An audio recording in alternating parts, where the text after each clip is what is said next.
Olá, concurseiro, concurseira. Chegamos, professor Marlos. Tudo bem, amigo Lércio? Sempre bem. Prontinhos para mais uma prova Atualidades Dobradinha. Esse tema fantástico, Tema de espetacular. E para isso nós vamos dar o seguinte título. Pensa bem. Brasil, um país racista? Veja, ficou um ponto de interrogação e uma exclamação. Sim ou não? Brasil, um país racista é uma afirmação. Brasil, um país racista ou Brasil, um país racista?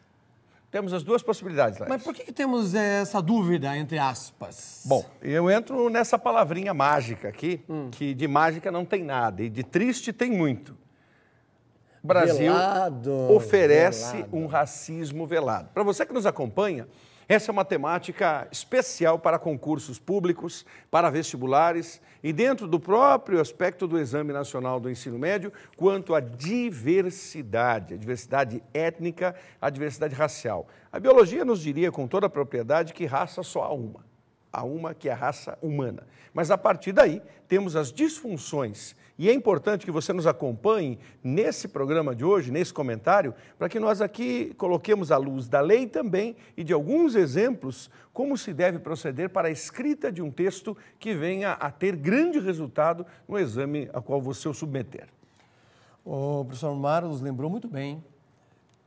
Pigmentação de pele, do ponto de vista biológico, está anos-luz de estabelecer raça. Então, você já começa abolindo por aí. Não existe. Mas existe sim um fato cultural que foi necessário ir para a nossa Constituição. Então, o que vamos discutir hoje está neste livro que regem as normas do nosso país. Lembrando que a Constituição é normativa, a partir dessas normas surgirão as leis. E dá uma olhadinha, eu coloquei aqui eu separei para vocês poderem observar essa página aí da internet. Olha lá, Constituição da República, e o zoom que a gente vai dar está aqui no texto que eu seguro, ó. Direitos e garantias fundamentais, artigo 5º. Então, você tem que conhecer o artigo 5º, né? Onde que todos são iguais perante a lei, né? Todos são iguais, em tese não deveria não existir nenhum mamífero privilegiado, como diria Gramsci aí, né? Sem distinção, olha, sem distinção de qualquer natureza. Só esta frase já é suficiente. Subentendido, né? E aí é que está o velado, né, Lércio? A questão do Brasil, um racismo velado, é porque o país em si não se coloca como racista e nem pode. E ninguém admite que é, né? E ninguém admite que é. Então o velado está, infelizmente, nas entrelinhas, no submundo do consciente de muitos que acabam inconscientemente trazendo essa raiz racista que carregam e quando tem uma oportunidade exploram isso num xingamento, numa ofensa, numa grita ou mesmo no preconceito. Indivíduos que são negros na rua, tarde da noite, fatalmente para muitos significa marginalidade. Indivíduos brancos não significam a marginalidade, quando exatamente pode acontecer, tanto de negros como brancos serem marginais ou não. Apenas pessoas que estão desfrutando da sua vida, tendo seu momento de entretenimento e lazer. E isso, infelizmente, existe nesse racismo velado. Ele está por detrás da vida, mas ele existe. Além dessas entrelinhas que o professor Marlos argumentou, veja um outro fato concreto do IBGE. Negros são maioria. Sim, no nosso país. E mulheres. Nós temos mais de 12 milhões de pessoas vivendo em favelas nesse país. É um país dentro do país. Só Curitiba tem em torno de 150 se favelas. Fôssemos pensar, essa é bem a tua área, amigão, mas se fôssemos pensar em contingente populacional, esses 12 milhões que vivem em favelas seriam suficientes para transformar esse povoado num dos maiores estados do nosso país, uma das maiores cidades do país, sem dúvida alguma. Não, seria uma das maiores do mundo, quando você analisa Nova York, São Paulo, o município, Cidade do México, Tóquio, por aí Cidade do México, e assim vai. Então, favelas, a maioria.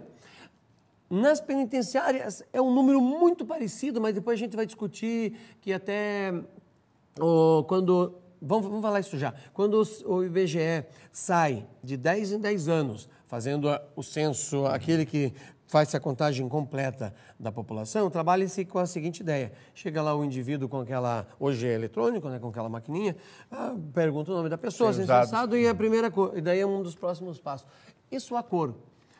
No caso do Brasil, lembre-se, é autodeclaração. Eu posso me declarar branco, amarelo, negro, amarelo, certo? E o amarelo também. A cor é interessante que o próprio IBGE traz como classificação. Asiáticos, orientais como amarelos. Lembrando que existe mais de uma dezena de classificação para as diversas pigmentações que, em tese, partiriam do negro. Isso é também algo velado que está no inconsciente dessas pessoas de origem africana, que nem todo mundo que é de origem africana é negro, mas os negros de origem africana, existe até um medo de se declarar. Sou de origem negra. Qual que é a minha origem? Nenhum problema. Sou negro. Isso é extremamente complicado. Aqui nesse sentido, Hércio, pensando no texto, imediatamente na introdução desse texto, valeria muito a pena falar sobre a formação do povo brasileiro. E nessa questão da formação do povo brasileiro, entendermos, século XV para século XVI, quem habitava o nosso país? Índios. Índios. Não se sabe efetivamente a quantidade de índios, mas eram índios do Brasil. 2,5 milhões, 3 milhões, 6 milhões e meio de índios. Esse número sempre é variável. Sempre, antropólogos já discutindo e tudo mais. Índios, milhões de índios, ponto. Isso já nos ajuda. Não haverá nenhum problema em dizer, olha, aproximadamente 2 milhões ou mais de 2 milhões, nenhum problema. Não há comprometimento em colocar essa informação, argumento de prova concreta, como algo leviano. Não é. É algo que é discutível, sim, mas comprovável. Não vai ser erro do candidato. A ciência discute isso ainda, quanto à quantidade. Mas então nós temos um indivíduo formador do povo brasileiro, que é o índio. O branco chegou aqui, branco português. O branco português chega ao Brasil, 21 para 22 de abril de 1500. Então nós já temos duas junções, o índio e o branco. Só que o índio já vivia aqui, dono da terra. O branco chegou porque desejava, meio perdido, mas ele chegou porque desejava. Agora, o negro, ele veio porque houve uma imposição para a vinda dele, algo forçoso. Por isso, muitos devem entender que uma discussão que se trava é quanto à dívida histórica que se tem com o negro. E daí, por isso, ainda mais, o racismo, ele, de alguma forma, mantém essa dívida, ou seja, mantém essa forçação que existiu em retirar o negro da sua aldeia, sendo ele afrodescendente, e jogá-lo aqui no Brasil, sendo ele africano, na verdade. Essa dívida histórica, pessoal, trabalha com a seguinte ideia. Não tem como discordar disso.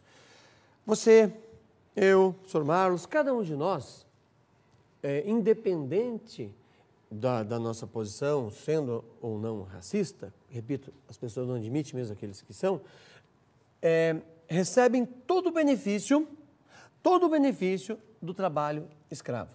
Porque o trabalho escravo acumulou riqueza nesse país, você vê pelo patrimônio cultural, na construção das igrejas, na construção de inúmeras estradas, a paisagem arquitetônica que nosso país tem, foi trabalho escravo e de graça, e eles nunca ganharam nada por isso, e os seus netos, bisnetos, tataranetos, que estão hoje, sofrem esse problema ainda. Então, a dívida histórica é um elemento a ser colocado. E nessa formação do povo brasileiro, depois vieram, então, na quarta, podemos fazer a analogia da cadeira. Você tem uma perninha que é o índio, a segunda perninha que é o branco português, a terceira perninha o negro, forçadamente trazido para cá, forçosamente. A quarta perninha, que veio também porque desejava, não houve... alguém vai dizer assim, mas os italianos vieram por causa da guerra e tudo mais, os japoneses, mas eles vieram porque queriam algo melhor do que a sua nação, não os negros. Então, a única dívida histórica que se deve pensar, e aqui nós colocamos a interrogação, é você que deve discutir isso à luz de fatos. O Lércio citava muito bem, esses negros que trabalharam dessa forma arbitrária e morriam por conta disso. 2 locais especiais para você visitar em Ouro Preto. Ouro Preto, necessário para você visitar. A mina do Chico Rei. Chico Rei era um negro extremamente inteligente, extremamente inteligente. Ele era corajoso, ousado, pequenino na sua constituição física, então ele entrava em lugares, em minas, as minas estavam ali, ninguém entrava, porque não conseguia, se entrasse não voltava. O Chico Rei topava qualquer desafio, entrava nos buracos menores e ele inteligentemente retirava de lá pedras preciosas, retirava ouro e tudo mais, mas ele mantinha uma reserva. Como ele sabia que ninguém entraria, ninguém conseguiria, ele deixava a reserva, depois, uma outra situação, ele buscava essa reserva. E foi por conta disso, dessa esperteza, que o Chico Rei conseguiu a sua alforria, a alforria de muitos, e conseguiu transformar a igreja de Santa Ifigênia, a igreja de Santa Edviges, a igreja da Conceição, sobretudo, nas igrejas mais ricas de Ouro Preto da Conceição, de Nossa Senhora da Conceição, para os devotos do catolicismo, entender que ali ele começou a mostrar todo o valor do negro. Isso mais tarde será ironizado por um poeta chamado Jorge de Lima, que vai escrever, dentre outros textos, o Negra Fulô. Negra Fulô, ó fulô, fulô, que roubou o meu senhor. Isso vai dizer assim, de ela ter roubado o senhor, porque o senhor gostou mais da negra do que da branca necessariamente. São as alegorias, mas todo esse tipo de informação, onde é que você usa? No desenvolvimento. Então, primeiro eu fiz uma introdução entrando no fato histórico. Formação do povo brasileiro, o artigo 5º da Constituição, o racismo, como ele é na atualidade, vemos esse caso, os casos esportivos, Laércio trouxe material para nós falarmos daqui a pouquinho. Então, entrar no assunto racismo é montar todo um grande e belo texto, fazer um rascunho e ter certeza que você pode lapidar isso na versão definitiva, entregar à banca examinadora e ter uma excelente nota.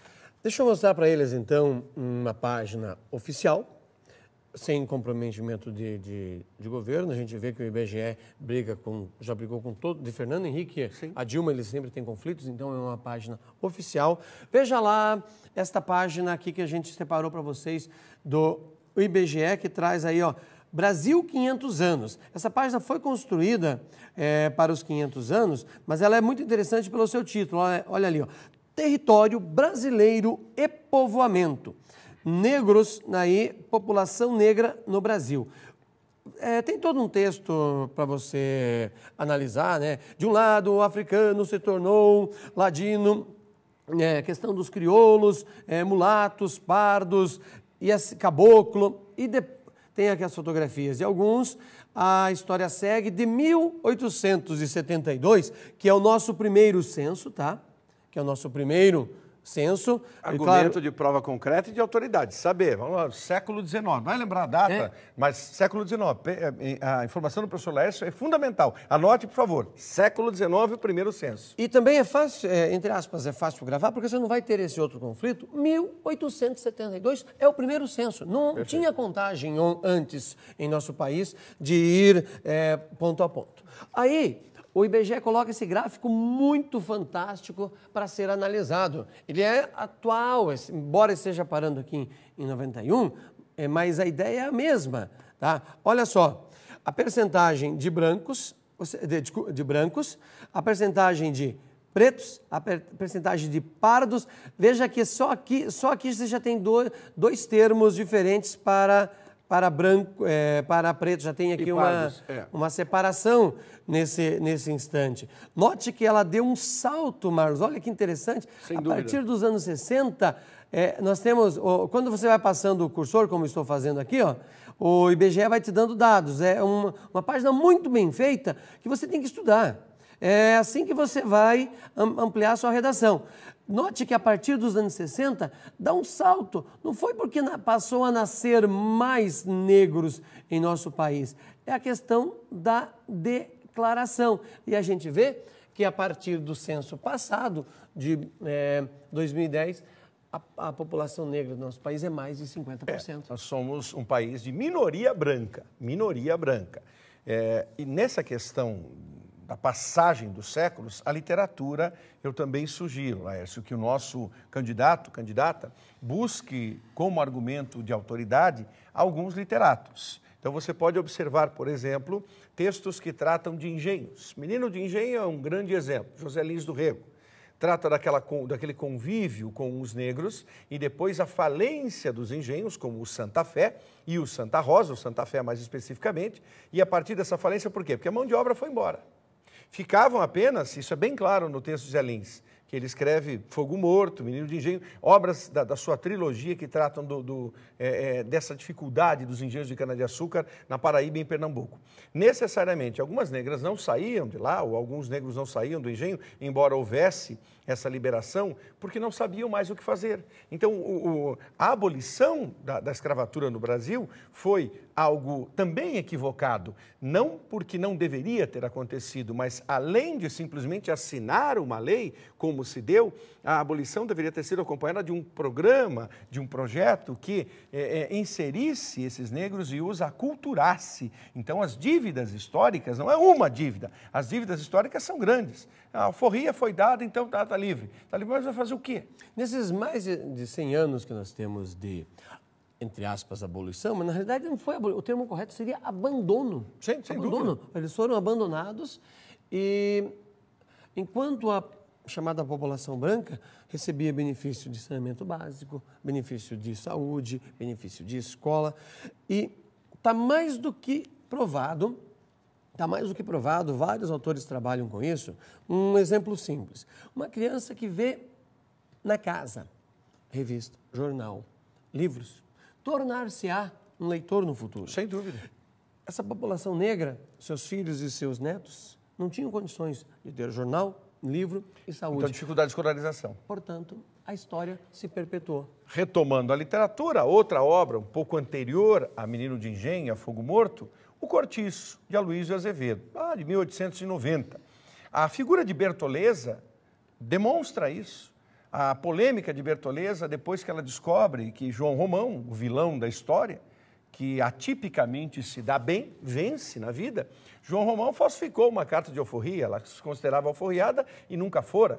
Depois que ela descobre tudo isso, descobre que a sua vida não valeu absolutamente nada, então ela chega a uma equação básica na vida dela, sem saber que é uma equação. Eu não valho nada, porque eu nunca tive valor. Quando eu era escrava, eu só trabalhava. Agora me dizem que eu não sou escrava, mas o papel que fizeram para mim é falso. Eu continuo só trabalhando, ninguém gosta de mim, ninguém me aceita. Então o que eu faço? Suicídio. O suicídio de Bertoleza é um dos trechos mais tristes da obra, porque paralelamente, enquanto a Bertoleza está furando o seu ventre, perfurando, rasgando o seu ventre da esquerda para a direita, da direita para a esquerda, João Romão, o branco, está recebendo uma homenagem por ser ele um defensor dos negros. Então, o velado volta novamente a essa situação. Como assim receber uma homenagem à negra que está na casa dele, está morrendo por causa da ação dele? Então, é um país dissimulado, e muitos o são, dissimulados quando encaram esse assunto. Por isso, a nossa função hoje, do Laércio e minha, é que você se coloque em xeque mesmo. Você que está nos assistindo agora, somos racistas? Se você assumir que é racista, mude esse posicionamento, porque ele não tem nenhuma, mas nenhuma base, em nenhum sentido. Não é humano, simplesmente não é humano diferenciar um indivíduo por causa da sua cor, por causa do seu gênero, por causa da sua constituição. Aí nós entraríamos em bullying, em outras bobagens mesmo nesse sentido, mas cá para nós, o sangue que percorre as nossas artérias, ele é com a mesma pigmentação. Não importa se a sua pele é mais clara, é mais escura, se ela é mais marrom, se ela é mais amarela, se ela é mais vermelha. O sangue é vermelho da mesma forma. E aí vale a pena nós termos o sentido de irmandade, de igualdade e coletividade. Eu ouvi outro dia a pessoa dizendo assim, mas eu não sou racista, eu tenho até amigo negro.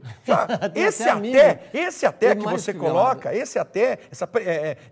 essa preposição significa que você é racista. Então assuma e a partir disso mude. Fazendo uma releitura da primeira fala do professor Marcos, quando ele diz vá à literatura, Inês do Rego, assim por diante, note que ele falou do engenho, é uma questão econômica. Quando argumenta esse fato que o Brasil pegou pessoas para trabalhar de maneira forçada. E se formos analisar hoje, um escravo custava mais caro, ou custa mais caro do que um assalariado, sem nós dúvida, vamos pensar. Sem dúvida. Porque o escravo, embora o senhor tivesse poder sobre a sua vida e tudo mais, ele tinha que mantê-lo vivo para continuar trabalhando. Ele pagava, ele comprava. Com toda certeza. Aquela pessoa, entre aspas. É muito dramático esse fato, se faz necessário essa discussão, portanto, esse tema é relevante e dificilmente não será cobrado nos vestibulares, nos Enems, por aí. Aliás, chamamos a atenção para o nosso aluno em relação ao Enem. O Exame Nacional. Né? Sem dúvida que esse é um tema quanto à diversidade, à igualdade entre as pessoas que pode surgir. Vários casos de racismo. Para nós fecharmos, a lição já está com o tempo no limite, os casos do esporte. Relembre 2013 e o fantástico momento vivido pelo lateral direito da seleção brasileira. Ex-lateral, ou pode receber novas convocações, Daniel Alves. Cansado de tudo aquilo, você vê, e todos vocês lembram disso. Vem a banana arremessada e não aqui no Brasil, porque algumas pessoas dizem, não, mas é só, não, veio de fora. Mas aí o caso entra nesse sentido. Um jogador brasileiro, um atleta brasileiro, ele surpreende a patuleia, surpreende os seus algozes, os seus inimigos, simplesmente comendo a banana. O que me chamou a atenção é a perplexidade daquele bandeirinho. O bandeirinho fica assim olhando, será que está no livro de regras? Será que eu vou dar vou levantar a bandeira, vou dar um cartão amarelo para o cara, porque ele comeu uma banana. E ele come a banana e continua jogando. O que ele fez foi espetacular. Foi espetacular mesmo. E o caso recente no esporte brasileiro envolvendo o goleiro Aranha, goleiro do Santos. Mas o que se fez e o que se faz hoje com aquela moça, que foi a única detectada de maneira mais explícita, porque outros havia ali, dezenas de outros, parem com isso, dezenas de outros estavam ofendendo a Aranha. Mas o que se faz com essa jovem também, com essa moça, é um exagero. Ela teve a sua casa depredada, teve parte da sua casa incendiada, perdeu o seu emprego, está respondendo o processo. Quer dizer, calma aí. Linchamento é outro tema que, Laércio, vamos tocar. E o que temos aí, Larissa? Só para fechando essa parte dos jogadores, olha só como uma coisa complicada. Veja essa manchete aí do Ronaldinho, xingado de macaco no México. Justamente o México, Símil, que tem uma mistura de nativos. Extraordinária. Como é que pode esse tipo de atitude? Um dirigente chamar o nosso atleta, um atleta destacado mundialmente, porque já foi melhor do mundo, enfim, vencedor de Copa do Mundo e tudo mais, um símil. Mas quando ele estava na Espanha, no Barcelona, ele também teve o mesmo processo. Só que naquela época não se argumentava e não se questionava a questão do racismo. Pessoal, esse tema vai ser cobrado, não tenha dúvida. Como é que ele concluiria isso? A conclusão. Sinceramente, a conclusão, respeitando todos os direitos humanos e respeitando a lei. E, sobretudo, respeitando a humanidade. Ou seja, ele poderia citar a Constituição. Pode, sem dúvida. Sem medo, para concluir isso. O que você trouxe, Larissa, exatamente. Eu usaria essa parte da Constituição, que é um crime inafiançável e também imprescritível. Não acaba. Não. Hoje cometi o ato de racismo, ele vai permanecer. Vou responder o processo ad continuum. Legal. Beleza, amigo? Rapaziada, esse tema... importantíssimo, fechamos aqui, né? Agora me aperta minha mão aqui, porque eu puxei antes, né? Valeu? Grande abraço. Racismo vai estar, sim, na sua redação. A gente se fala no próximo Dobradinha. Até mais.